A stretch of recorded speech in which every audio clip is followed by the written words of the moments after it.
네, 이번에는 부동산 소식 하나 전해드리겠습니다.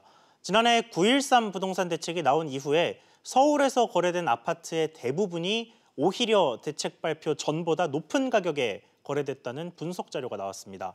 아파트 값이 떨어지고 있다는 정부의 분석을 뒤집는 결과인데요. 왜 이런 결과가 나온 건지 취재 기자와 짚어보겠습니다. 황인표 기자 나와 있습니다. 황 기자. 네. 이게 아파트가 더 비싸게 팔렸다는 게 맞습니까? 네, 일단 그 부동산 정보업체 직방이 지난해 9.13 대책 이전과 이후를 이제 비교 분석한 자료가 있습니다.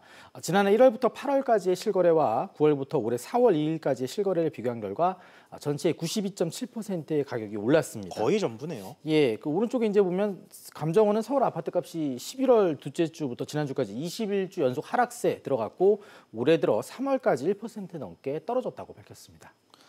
그런데 왜 이렇게 두 분석 사이에 차이가 나는 건가요? 먼저 그 감정원이 매주 내놓는 서울 아파트값 동향은 그 실거래 가격과 함께 시세라는 걸 반영하는데요. 이 시세라는 거는 바로 거래가 가능한 가격이라는 그런 의미인데 이 아무래도 평균치를 내다 보니까요. 이 고가 아파트들이 몰려 있는 강남 상구와 양천 또 뭐 마용성이라고 그러죠. 마포, 용산, 성동 등 이런 지역의 가격 변동에 큰 영향을 받게 됩니다. 이 지역 아파트는 조금만 올라도 서울 전체가 크게 오른 것처럼 보일 수 있고요. 반대로 뭐 조금만 떨어져도 서울 전체가 크게 떨어진 것처럼 보일 수가 있습니다.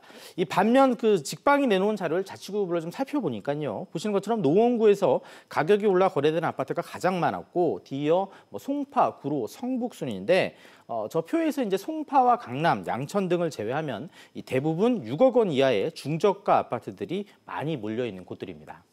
그렇군요. 그러니까 가격이 오른 아파트 대부분이 고가 아파트들이 아니라 중저가의 아파트들이다, 뭐 이런 얘기인가요? 그렇습니다. 그 서울 지역 인기 지역의 아파트 같은 경우 뭐 작은 평수도 10억이 넘죠. 워낙 가격이 높고 그동안의 가격도 워낙 가파르게 오르다 보니까 상대적으로 가격이 낮은 이런 비인기 지역의 아파트에 많은 수요가 몰린 겁니다. 그렇군요. 찾는 사람이 많다 보니까요. 노원구 같은 경우 1분기 거래 건수가 542건으로 서울 자치구 중에서 가장 높았고 이어 구로가 304건, 도봉이 291건 순이었는데 이 구로의 경우에는 지난해 1분기에 서울시 25개 자치구 중에서 12위에 불과했고 도봉도 17위였으니까 올해 들어서 이 구로와 도봉 등 이런 지역을 찾는 사람들이 크게 늘어났다고 볼 수가 있습니다. 이 지역 아파트 같은 경우 가격이 올라도 뭐 수백만 원에서 수천만 원 수준이기 때문에 수준인데 반해서 이 강남 등 고가 아파트의 경우 한꺼번에 그 수억 원 이상 떨어지는 그런 경우가 있습니다.